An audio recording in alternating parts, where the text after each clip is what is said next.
Number of question 13 বলতেছে 0.01 whole square সমান কত? So I can solve it now. 0.01 অর্থাৎ 0.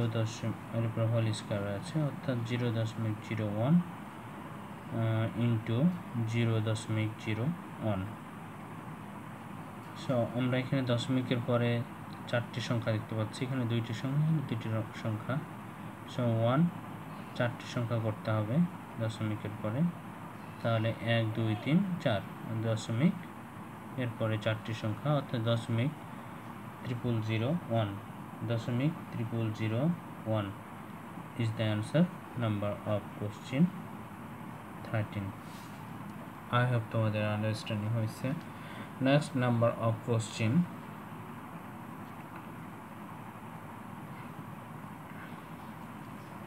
16।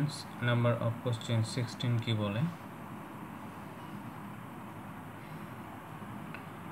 15 মিলিয়ন ইকুয়াল কত? 15 মিলিয়ন সমান কত? অপশান এ বলতেছে 15 এর পরে 6টি সংখ্যা, আর অপশান বি বলতেছে 15 এর পরে 7টি সংখ্যা। তো এটা মনে রাখার জন্য আমাদের কি করতে হবে? Solve it. 15 million 15 million, that's mean আমরা 15 লিখব, তারপরে 3টা 0 এবং 3টা 0, মোট 6টি 0। 15 পরে 6টি 0 হবে কি 15 মিলিয়ন লিখতে। Okay, so this is the answer number of question 16। Next question number of question 14 কি বলতেছে? 1.1 ইন্টু 0.11 ইন্টু 0.011 ইকুয়াল কত? So I can find out the result. I can solve it now. Here 1.1 into 0.11 into 0.011. So 1 divided by 1 0, and এখানে 1 লিখব, দশমিকের পরে 2টি সংখ্যা, that's mean 1 এর পরে দশমিকের জন্য 1 00 ইন্টু এখানে 1 দশমিকের পরে 3টি সংখ্যা, অর্থাৎ দশমিকের জন্য 1 এবং 3টি 0। সো আমরা যদি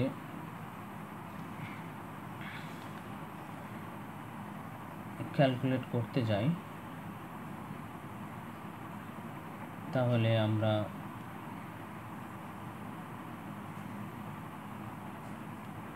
অ্যান্সারে পাই যে উপর ক্যালকুলেট করতে হবে, এটা তো বুঝেই গেছো। 11 ইন্টু 11 ইন্টু 11। সো যদি আমরা উপর ক্যালকুলেট গুণ করি, অর্থাৎ 11 ইন্টু 11 ইন্টু 11, তাহলে এরকম দাঁড়ায় 11 ইন্টু 11 ইন্টু 11 ডিভাইডেড বাই 1 এর পরে কয়টি সংখ্যা রয়েছে? 0, এখানে 3টি আর মোট 3টি, মোট 6টি। 1 এর পরে 6টি 0। ওকে, সো আমরা যদি 11 গুণ করি তাহলে পাই কত? 13 and 31। 13 এবং 31 ডিভাইডেড বাই 1 এর পরে 6টি 0। সো 31কে যদি আমরা 1 এর পরে 6টি সংখ্যা 0 দিয়ে ডিভাইডেড করি,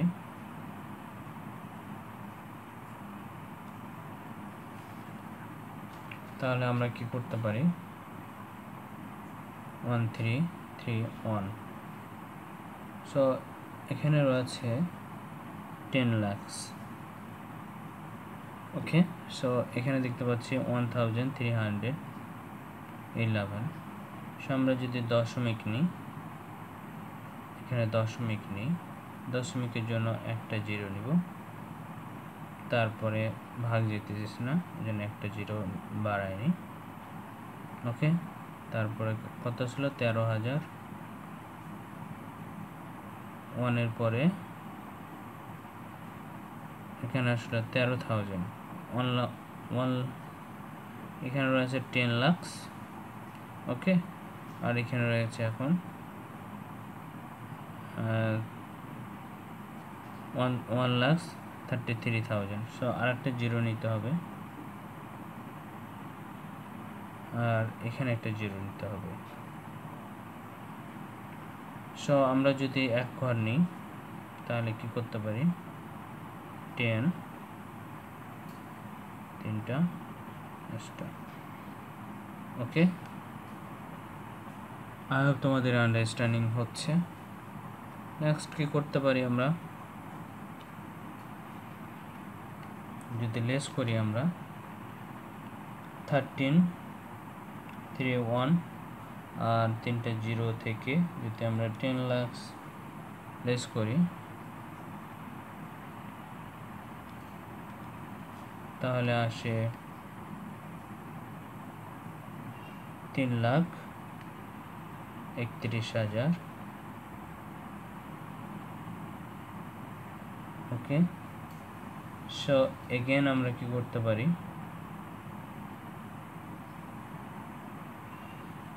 এখানে যদি আমরা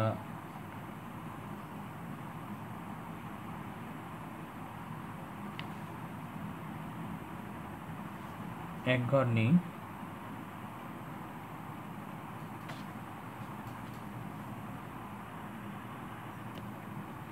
সো আমরা দশমিকের জন্য যদি আর একটা জিরো নিই, কারণ এখানে ছিল 3,31,000, সো যদি একটা সংখ্যা আমরা বাড়াই নিলাম তার মানে দাঁড়ালো 33 লাখ।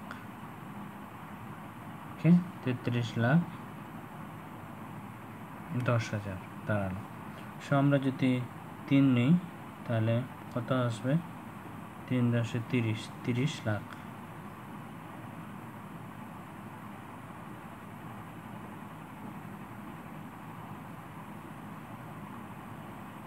ওকে, তারপরে আমরা যদি 33 লাখ থেকে এগেন 33 লাখ থেকে 33,10,000 থেকে আমরা যদি 30, 3 10 30 সহ যদি 33 লাখ করি আমরা, তাহলে 33 নিতে পারি। সো 33 লাখ যদি করি আমরা, 33,10,000 থেকে যদি 33 লাখ বাদ দিই তাহলে থাকে 10 লাখ, সরি 10,000। সো একটা সংখ্যা যদি আমরা বাড়াই নিই, দশমিকের জন্য একটা জিরো বাড়াই নিই, তাহলে 10 লাখকে 10 লাখ। ওকে, সো 10 লাখ হয়ে যায়। সো অ্যান্সার দাঁড়ায় 0.001331। This is the answer, number of question 14. I hope তোমাদের আন্ডারস্ট্যান্ডিং হয়েছে। কোথাও কনফিউশন হলে অবভিয়াসলি কমেন্টে জানাবে। নাম্বার অফ কোশ্চেন 17 কি বলতেছে, 1 ইয়র কোটির সমান কত? সো আমরা জানি, সলভ ইট। 1 ইয়র কোটি সমান 100 বর্গ মিটার। That's mean 100 square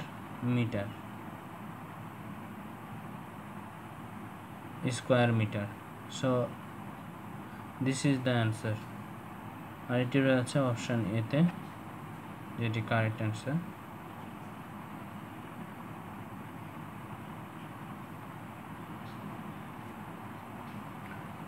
number of question 8 number of question 15 বলে চিনির দাম 10 টাকা না 10% কমে যাওয়ায় 300 টাকার চিনি কিনলে 1 কেজি চিনি বেশি পাওয়া যায়। চিনির দাম 10% কমে যাওয়ায় 300 টাকার চিনি কিনলে 1 কেজি চিনি বেশি পাওয়া যায়। সব পাওয়া যায় 1 কেজি চিনি বেশি পাওয়া যায়। এখন 1 কেজি চিনির দাম কত?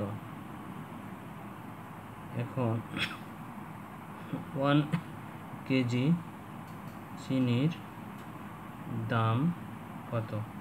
This is the question. Now I can solve it now.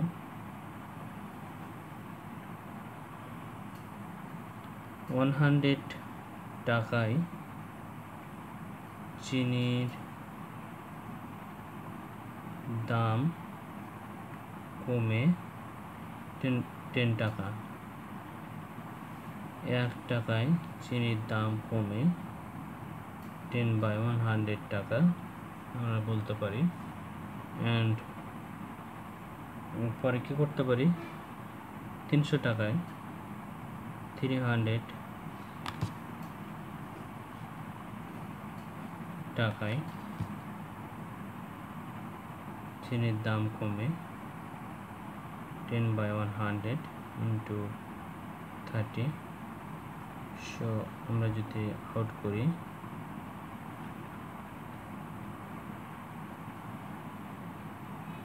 So থাকে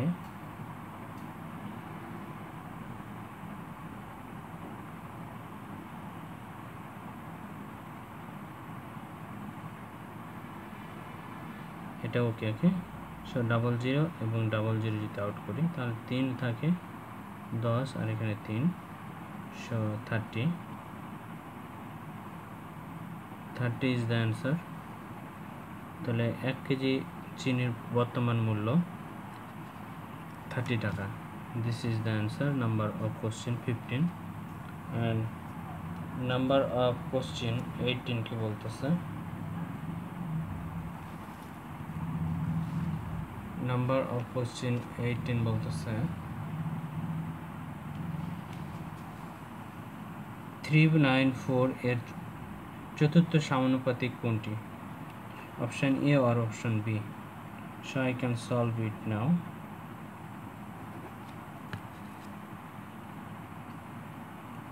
3:9 and আমরা সমানুপাতিক করতে পারি এখানে 4 ওকে এভাবে লিখতে পারি। পরবর্তী অংশটা 3 এর পরে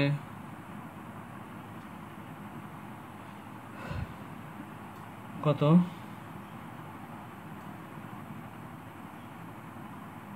9 রয়েছে। সব 4 এর পরে কত হবে এখানে? 9। সো আমরা বলতে পারি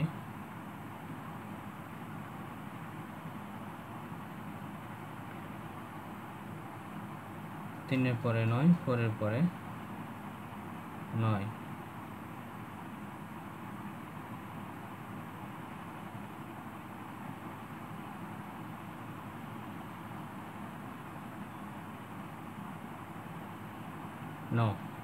আমরা করতে পারি যে 3 × 3 আমরা 3 সঙ্গে যদি 3 গুণ করি তাহলে পাই আমরা 9 মানে পরবর্তী সংখ্যাটি।